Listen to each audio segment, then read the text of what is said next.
మనం చూస్తున్న సైట్ వచ్చేసి మిడ్దొడి మండలంలో ఉంది సార్. సైట్ వచ్చేసి ఇక్కడ నుండి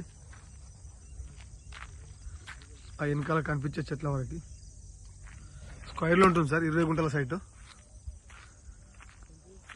ఈ సైట్ వచ్చేసి మనకు జేబీఎస్ బస్ స్టాప్ నుండి 90 కిలోమీటర్స్ దూరంలో ఉంటుంది సార్.